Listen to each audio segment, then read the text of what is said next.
Selamat pagi semuanya. Puji Tuhan, kesempatan yang diberikan oleh Tuhan untuk kita berkumpul pada pagi hari ini, mari kita pergunakan dengan sebaik-baiknya. Judul dari firman Tuhan yang kami dengarkan bersama-sama ini, saya beri judul melepaskan selubung rohani. Selubung itu apa sebetulnya? Selubung itu sesuatu yang menutupi kepala kita. Kalau saya masih ingat waktu masih kecil ya, anak kecil itu sering bermain-main. Saya punya seekor kucing. Itu saya ngambil kantong kertas ya, dalamnya dikasih makanan yang disukai oleh kucing itu. Nah, kalau kucing itu masuk kepalanya ke situ makan, tapi ketika dia mau keluar, kantong kertasnya itu tetap tertutup pada kepalanya. Dan dia jadi bingung ya, muter kiri, muter kanan, nabrak-nabrak ke sana kemari. Lah, bayangan seperti itulah yang juga terjadi pada kita semuanya. Kalau kita ini dikasih tutup, tapi tutupnya ini bukan tutup kertas, tapi selubungnya adalah selubung rohani yang menutupi alam rohani kita sehingga terganggu ya hubungannya dengan Allah yang Maha Kuasa. Mari kita pelajari bersama-sama bagaimana kita bisa melepaskan selubung rohani itu sehingga kita tidak terganggu lagi untuk berhubungan dengan Tuhan kita yang dikasih Yesus Kristus. Saya buka dari kitab Perjanjian Lama dari Ulangan pasal yang ke-31. Ulangan 31 ayatnya yang ke-27. Ini satu ayat saya ambil di sini. Ini sebetulnya adalah satu pesan dari Musa ketika dia tahu dia akan dipanggil oleh Tuhan, dan dia berkata seperti ini, ayat ke-27, 31. Sebab aku mengenal kedegilan dan tegar tengkukmu. Sedangkan sekarang, selagi aku hidup bersama-sama dengan kamu, kamu sudah menunjukkan kedegilanmu terhadap Tuhan, terlebih lagi nanti sesudah aku mati. Musa itu adalah yang membimbing orang-orang Israel keluar dari tanah Mesir dan dengan melakukan berbagai mukjizat yang diperintahkan oleh Tuhan dilakukan oleh dia. Tetapi meskipun sudah mengalami segala mukjizat, ya, sudah mengalami segala mukjizat, tapi bangsa Israel itu dikatakan degil dan tegar tengkuk. Aduh, degil dan tegar tengkuk ini Musa tahu nanti kalau aku mati pasti tambah nemen kamu. Sekarang aja aku masih hidup, kamu sudah punya kedegilan dan tegar tengkuk. Saudara-saudara, kita pelajari sekarang apa itu sebetulnya degil dan tegar tengkuk ya. Kalau tegar tengkuk itu kita tahulah, tegar tengkuk itu keras kepala ya, lehernya kaku, tidak mau dibengkokkan, tidak mau dibawa kiri, dibawa ke kanan ya. Dan dia sesungguhnya adalah orang yang semaunya sendiri. Itu istilah-istilah yang kita tahu. Itu tegar tengkuk, keras kepala. Nah, kedegilan kalau menurut kamus dari bahasa Indonesia itu dikatakan tidak mau dinasehati atau menolak nasihat. Jadi degil dan tegar tengkuk itu sudah tidak mau dinasehati, ya tidak mau dirubah-rubah, maunya demikian. Dan Musa mengatakan bangsa Israel itu adalah degil dan tegar tengkuk. Jangan sampai kita itu melakukan atau mempunyai sifat-sifat seperti ini. Kenapa?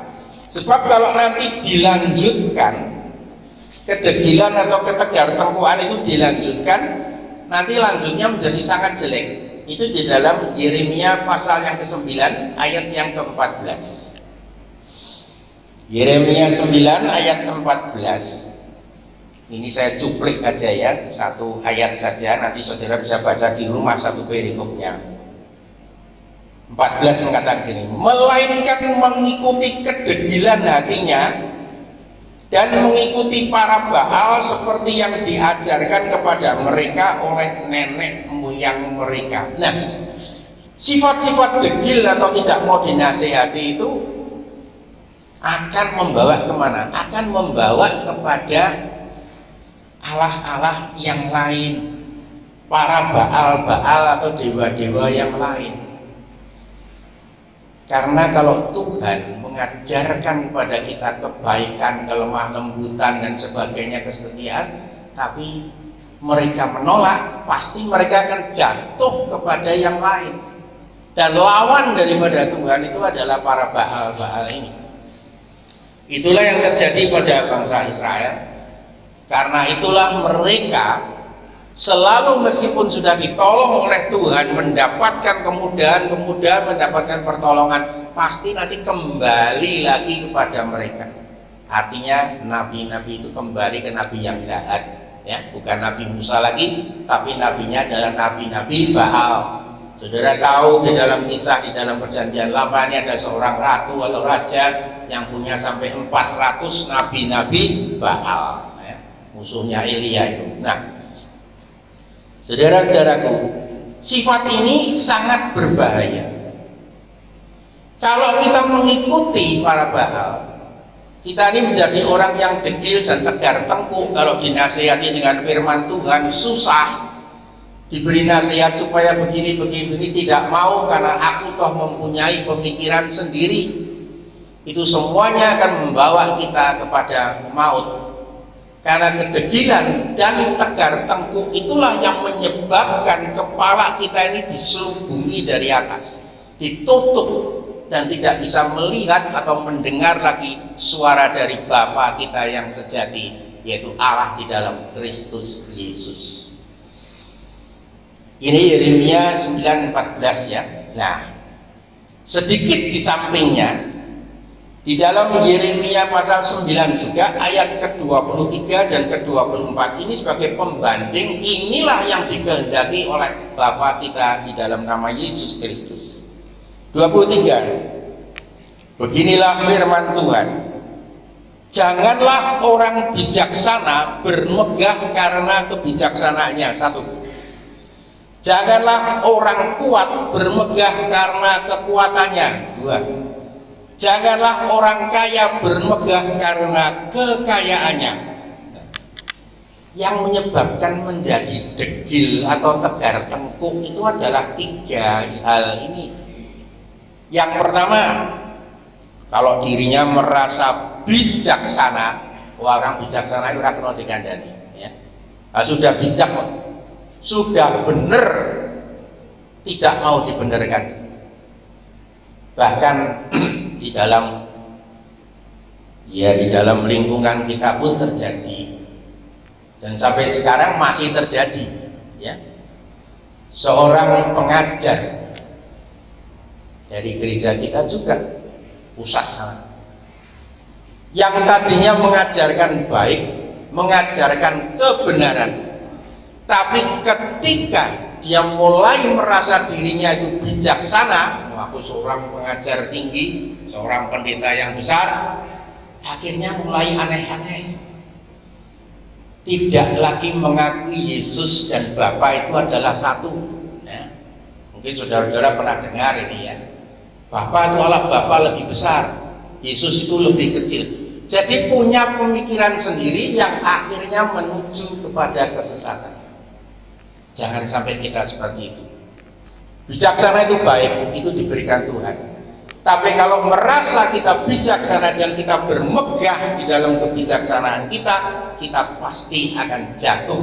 Karena itu menyebabkan kita jadi degil dan jadi tegar tengkuk. Yang kedua adalah kekuatan. Orang kalau bermegah pada kekuatan itu pasti akan jatuh. Ya. Banyak raja-raja Israel itu karena bermegah pada kekuatannya jatuh. Merasa hebat, merasa kuat, merasa kekuasaannya besar. Akhirnya dia tidak lagi mendengarkan apa yang dikatakan oleh Tuhan. Meskipun dikirimkan nabi-nabi kepada mereka, mereka tidak lagi mau mendengarkan karena merasa aku kuat. Contoh aja di dalam kitab Perjanjian Lama, saudara tahu semuanya cerita di sini. Saul yang tadinya baik, Raja Saul itu baik, kalau tidak baik tidak dipilih Tuhan. Tapi ketika dia merasa ini kekuatanku, aku berkuasa, dan dia berani melanggar apa yang seharusnya dilakukan oleh Nabi Samuel, dan dia melakukan hal yang tidak disenangi oleh Tuhan, dan nasibnya pun menjadi sangat-sangat buruk. Kekuatan, hati-hati. Jangan ada yang merasa kuat. Tidak ada orang kuat di dunia ini, tidak ada seorang pun yang kuat, karena seumur-umurnya manusia itu hanya sampai di lubang 1 kali 2 atau 2 kali 1 meter, selesai. Yang ketiga, janganlah orang kaya itu bermegah karena kekayaannya. Kekayaan ini macam-macam. Yang kaya materi, atau kaya pengetahuan, kaya sobat-sobat, ya, banyak sekali pengikutnya dan sebagainya. Jangan bermegah pada kekayaan, karena semua itu adalah sia-sia.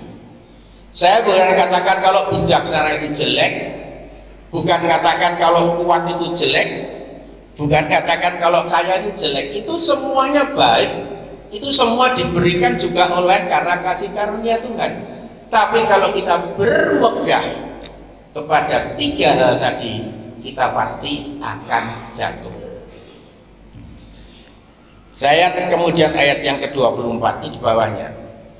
Tetapi siapa yang mau bermegah, baiklah bermegah karena yang berikut, bahwa ia memahami dan mengenal aku, bahwa akulah Tuhan yang menunjukkan kasih setia, keadilan dan kebenaran di bumi.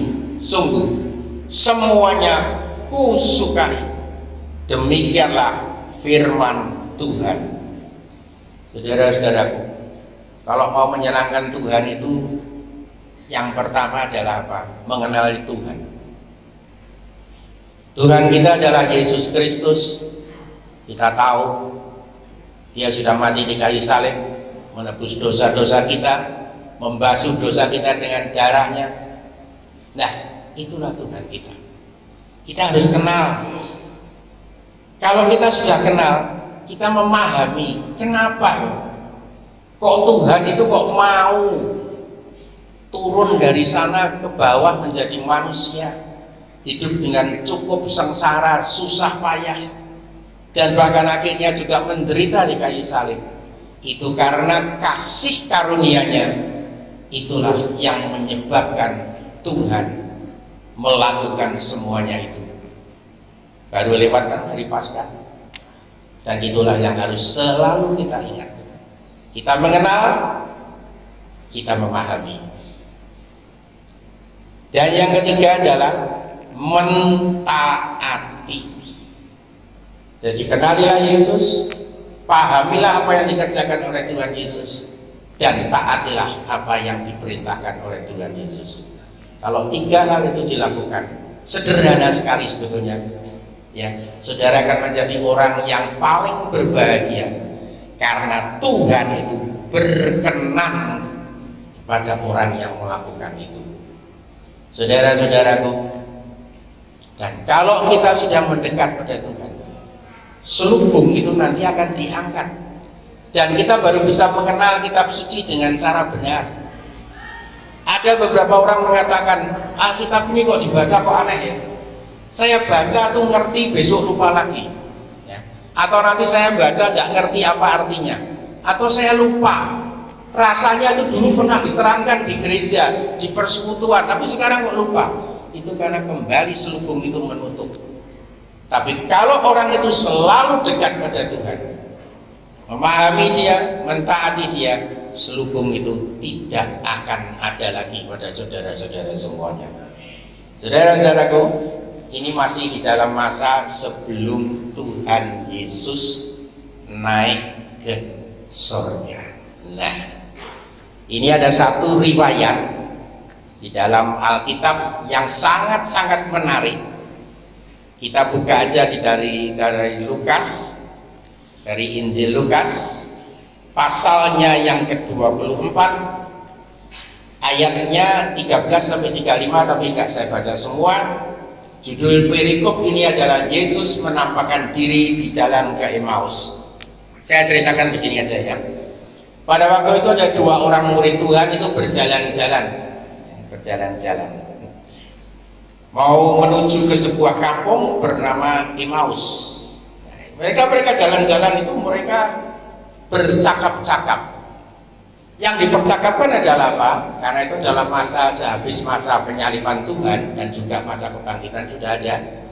Itu mereka cerita-cerita dongeng-dongeng, dua orang ini dongeng dumel yang ngomel.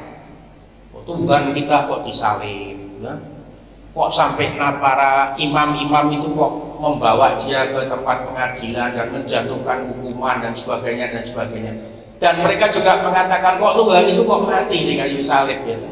Setelah dikubur, ada yang cerita katanya kuburnya kosong, Tuhan Yesus bangkit. Tapi mereka itu grumel, tahu grumel ya?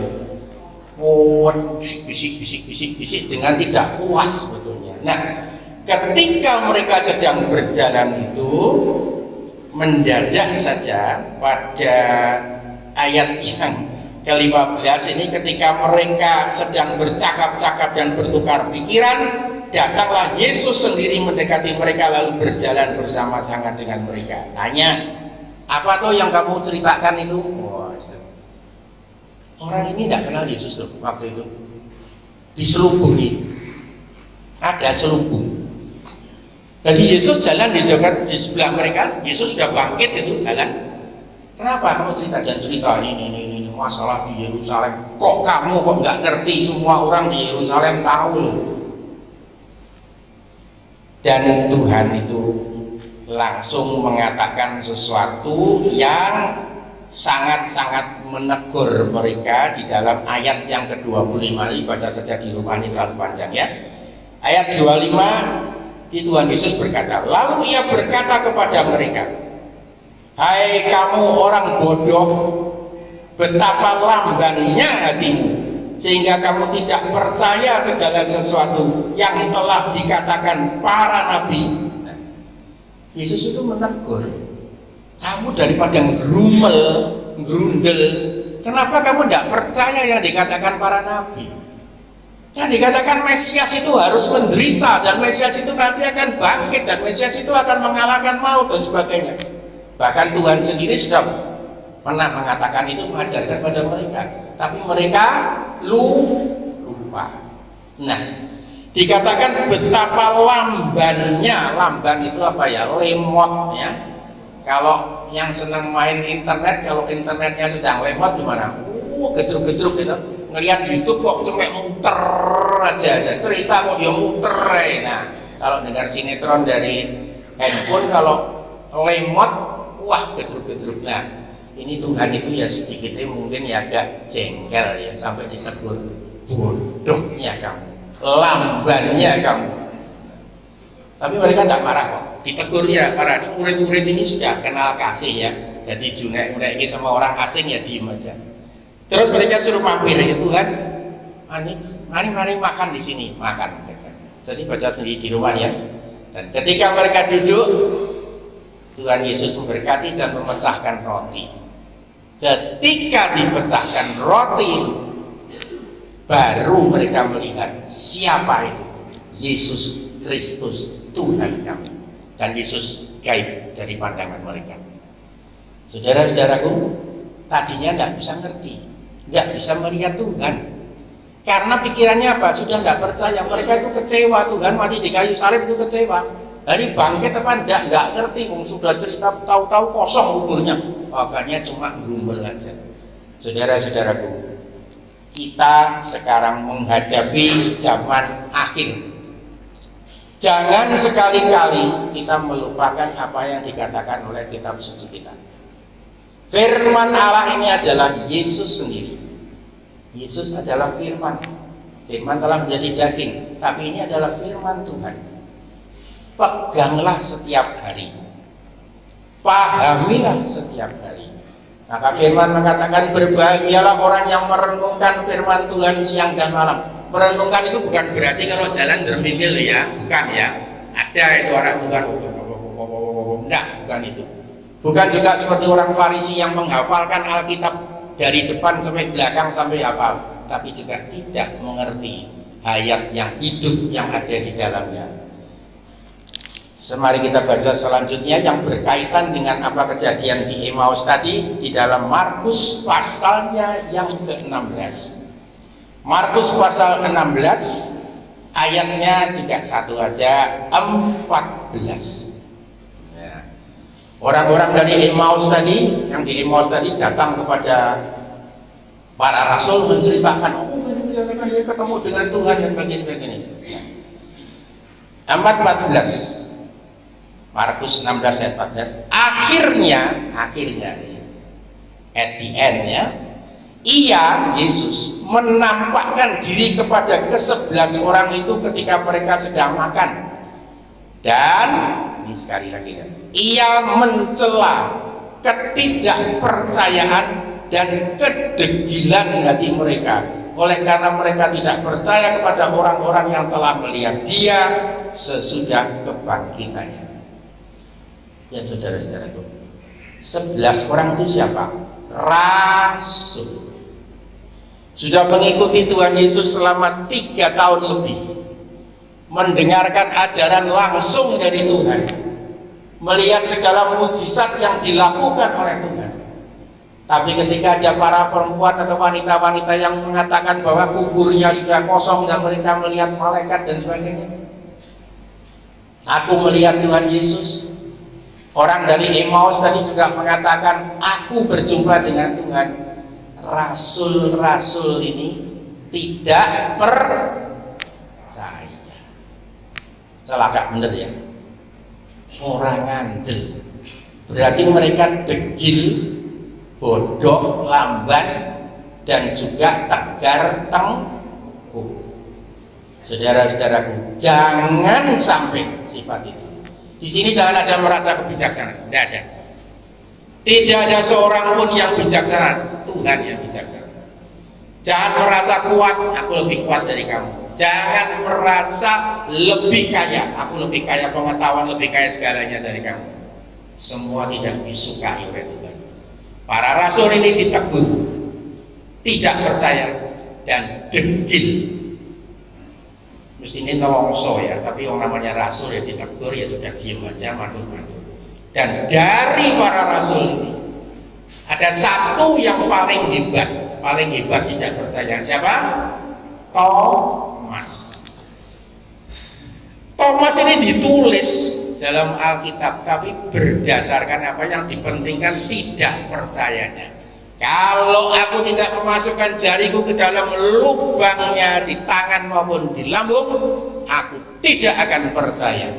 Hebat ya. Tegar tengkuknya kayak wesi, ditekuk lagi.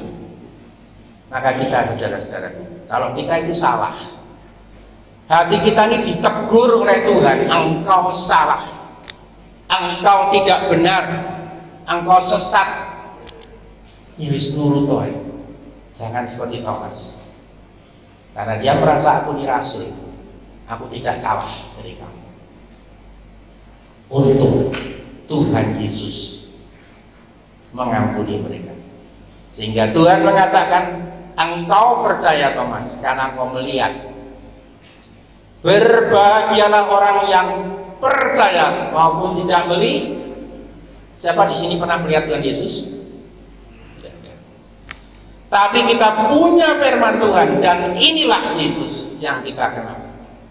Saudara-saudara, ialah firman ini tetap tinggal di dalam hati kita.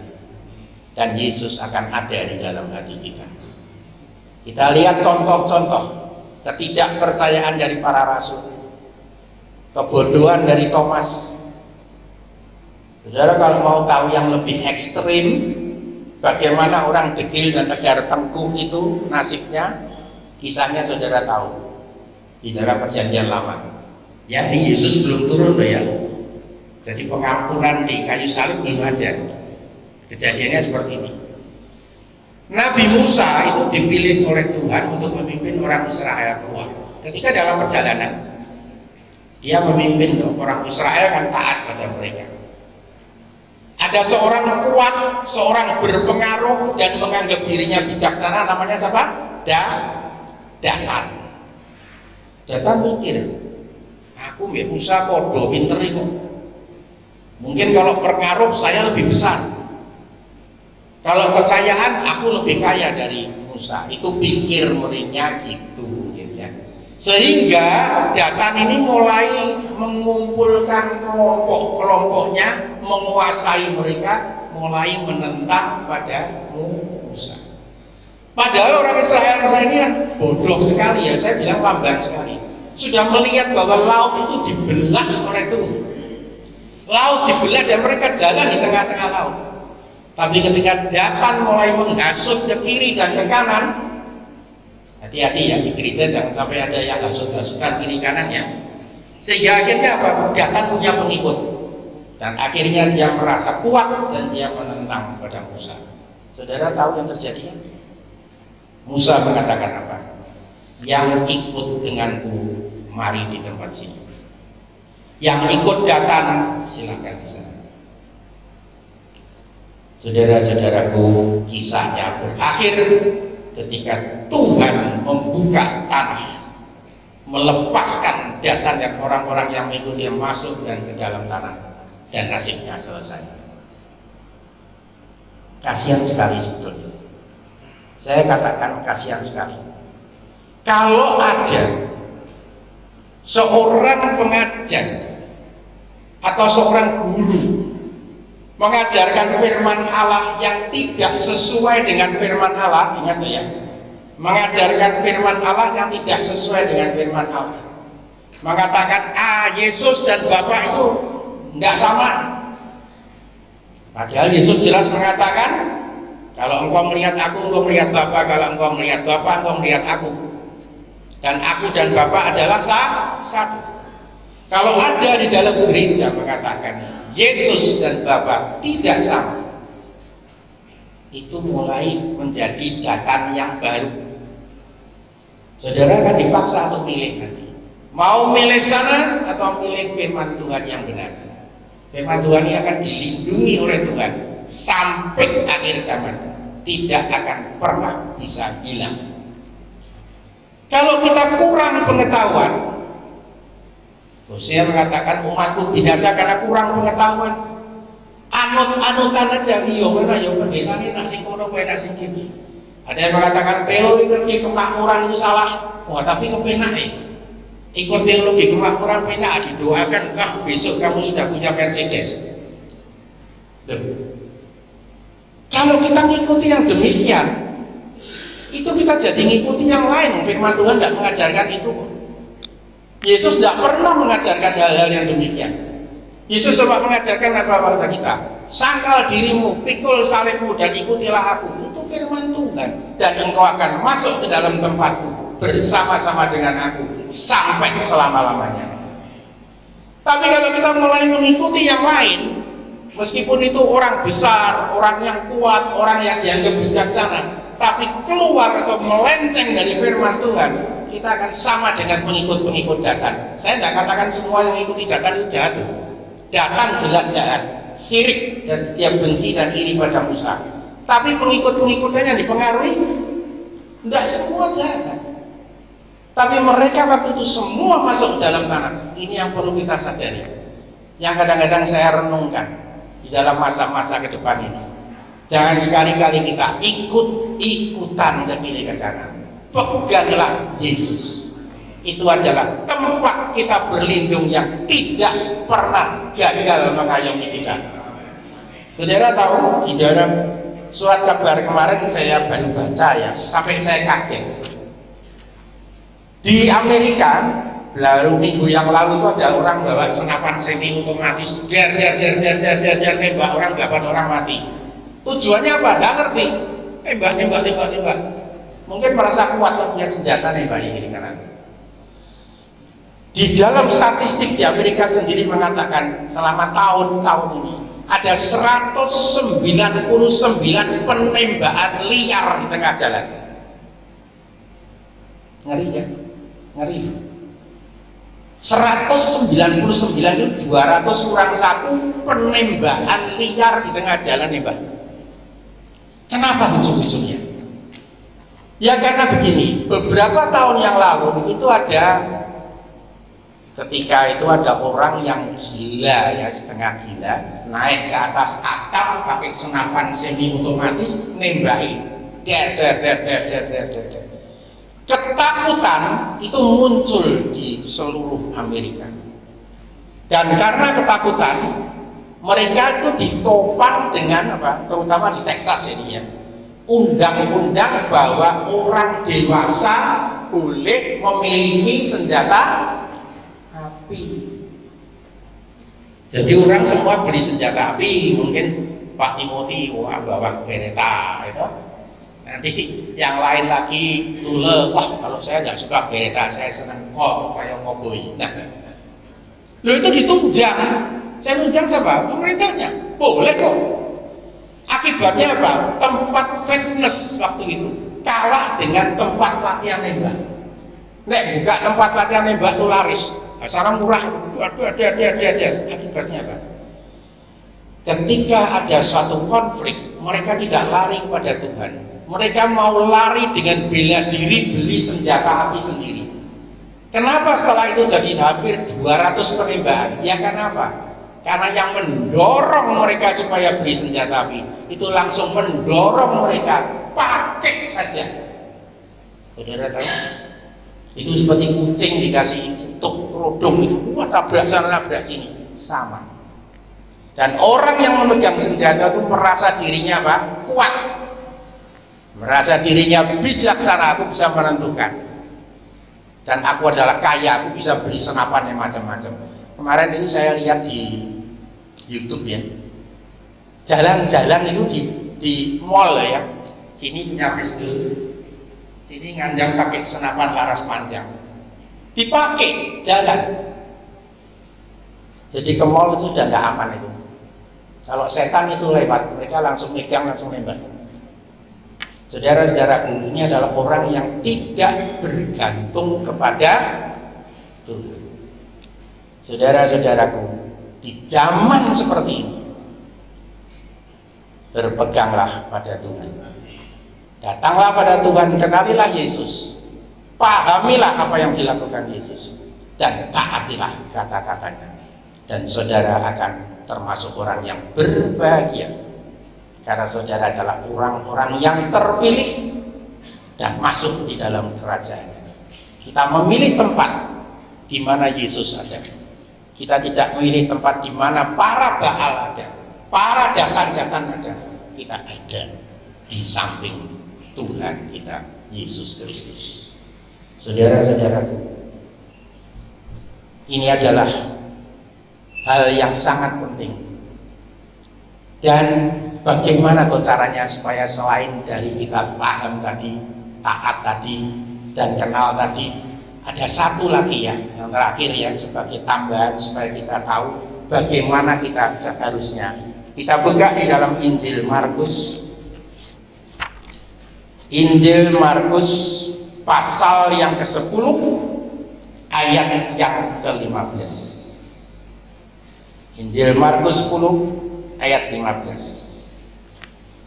Aku berkata kepadamu, Yesus ini, sesungguhnya barang siapa tidak menyambut kerajaan Allah seperti seorang anak kecil, ia tidak akan masuk ke dalamnya. Anak kecil ini balita. Ada gambarnya yang saya sukai, Yesus itu mangku anak-anak, dihubung anak-anak kecil ya. Nah, sudah. Anak kecil itu bagaimana sih? Seorang anak kecil itu sangat bergantung kepada orang tuanya, ya, sangat bergantung. Kalau orang tuanya ada, dia ayem. Orang tuanya tidak ada, dia bingung, dia cari, nyari loh. Kalau nanti dia jatuh, misalkan lari-lari jatuh, dia nangis, yang dicari orang tuanya. Anak kecil ini tidak pernah merasa dirinya itu kuat, tidak pernah merasa dirinya bijaksana, tidak pernah. Apalagi kaya dia tidak tahu kaya itu apa, tidak tahu dia. Pokoknya ketahunya mama, papa. Saudara-saudaraku, inilah yang dikehendaki sifat dari Tuhan. Sifat yang dikehendaki Tuhan pada anak kecil adalah seperti ini. Jangan dipelintir ya, Alkitab itu memang punya banyak segi. Nanti jangan mengatakan, loh katanya kita ini harus dewasa.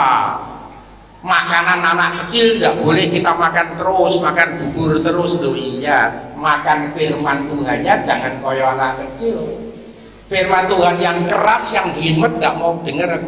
Aku mau nih dengar yang enak-enak di kuping aja kok. Tuhan memberkati, Tuhan melindungi, Tuhan menolong, itu kan. Tapi di dalam pengertian terhadap Tuhan, mereka seperti anak kecil.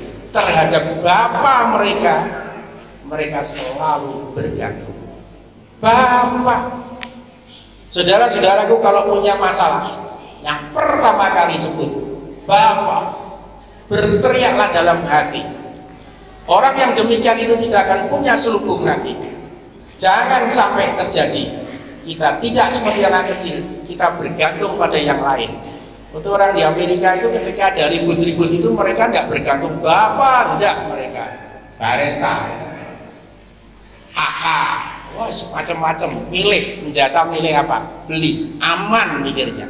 Saudara-saudaraku, inilah yang tidak disukai oleh Tuhan. Saudara-saudaraku, jadilah seperti anak kecil terhadap bapaknya.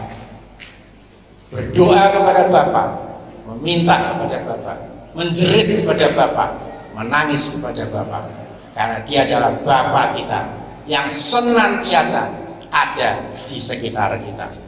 Anak kecil itu lemah, tapi kenapa Rasul Paulus mengatakan, jikalau engkau lemah, disitulah kekuatan Tuhan itu sempurna.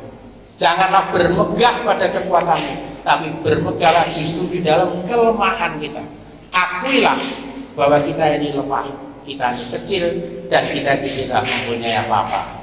Bahkan gereja yang dipuji oleh Tuhan adalah gereja Philadelphia, yang meskipun kecil dan tidak besar kekuatanmu, tapi engkau terpuji karena engkau selalu mengandalkan kasih mula-mula kepada Tuhan. Saudara-saudaraku, saya tidak lagi lanjutkan lagi, tidak perpanjang, tapi akan saya rangkum saja di dalam kesimpulan. Sifat yang tidak disukai Tuhan adalah degil dan tegar tengkuk. Dan kalau kita punya kedegilan, tidak mau percaya, tidak mau dinasihati, kita akan tertutup oleh satu selubung. Dan selubung ini tidak akan pernah bisa dibuka kecuali oleh Yesus Kristus Tuhan kita.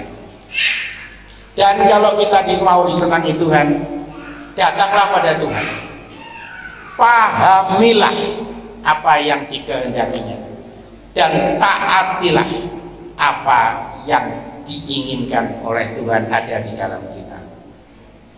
Caranya bagaimana? Ya bacalah firman Tuhan, pelajarilah firman Tuhan, sehingga apa? Sehingga nanti kita akan dibimbing oleh Roh Kudus menuju kepada jalan yang sejati, jalan yang benar. Saya katakan jalan sejati dan jalan yang benar, karena jalan yang benar yang nggak sejati itu hati-hati, itu adalah abal-abal saja. Dan yang keempat, taatilah dan senangkanlah hati Tuhan senantiasa. Karena kalau kita menyenangkan hati Tuhan, kita juga akan berbahagia senantiasa. Saya baca dari yang terakhir bagi penutup ini, supaya kita lihat nanti di dalam 2 Korintus pasalnya yang ketiga. 2 Korintus pasal ketiga ini adalah ayat penutup yang merangkum dan mencakup semuanya yang kita pelajari semua ini pada pagi hari ini. 2 Korintus pasal 3 ayat 14, 15, 16 terakhir ini. Tetapi pikiran mereka telah menjadi tumpul, sebab sampai pada hari ini selubung itu masih tetap menyelubungi mereka. Jika mereka membaca perjanjian lama itu tanpa disingkapkan, karena hanya Kristus saja yang dapat menyingkapkannya.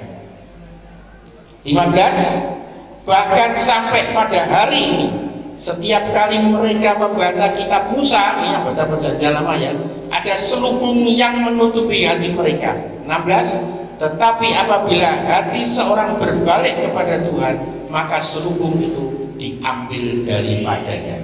Amin. Saudara-saudaraku, mungkin orang-orang Israel, orang-orang Yahudi sampai sekarang masih setia baca kitab perjanjian lama, tapi tanpa disingkapkan oleh Tuhan, mereka tidak akan mengerti. Mereka tidak tahu bahwa Mesias sudah datang. Mereka tidak mengerti bahwa penebusan sudah ada. Ironis sekali.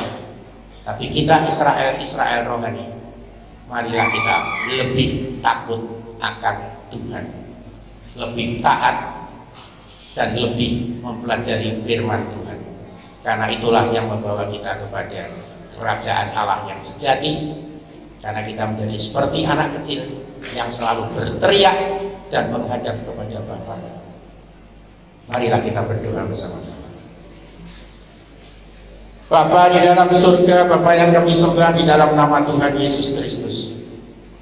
Bapa, firman-Mu telah kami sampaikan, dan biarlah itu tetap tertanam dan tinggal di dalam hati kami senantiasa.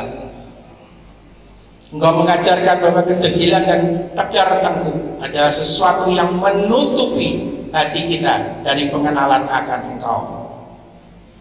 Dan Engkau juga membenci kepada orang yang menyombongkan atau memegahkan dirinya dengan kebijaksanaannya, dengan kekuatannya, atau dengan kekayaannya. Tapi Engkau sangat menyenangi orang yang datang kepadamu seperti anak kecil, selalu bergantung kepada Engkau, selalu berharap kepada Engkau, meminta tolong kepadamu, dan selalu ingin dekat kepadamu. Bapa, janganlah ada kedegilan dan tegar tengkuk di dalam hati kami. Lunakkanlah kami semuanya Bapa. Ampuni kami seperti Engkau sudah mengampuni kami di kayu salib dari kedegilan dan ketegar tengkukan ini. Jangan sampai kita seperti Thomas yang mau percaya setelah melihat. Biarpun kami tidak pernah melihat Engkau secara kasat mata, tapi rohani kami tahu Engkau adalah Tuhan dan Juru Selamat kami. Dan Engkau tinggal di dalam hati kami dan roh kami senantiasa, karena Engkau adalah Immanuel. Ya Tuhan, sucikanlah gereja-Mu, sucikanlah hati kami senantiasa. Bawalah kami selalu di dalam segala kebenaran, dan kami tidak bergantung kepada hal yang lain, tapi hanya bergantung kepadamu, Tuhan dan Juru Selamat kami.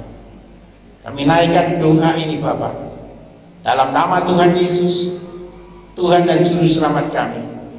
Yang percaya mari katakan bersama-sama, amin.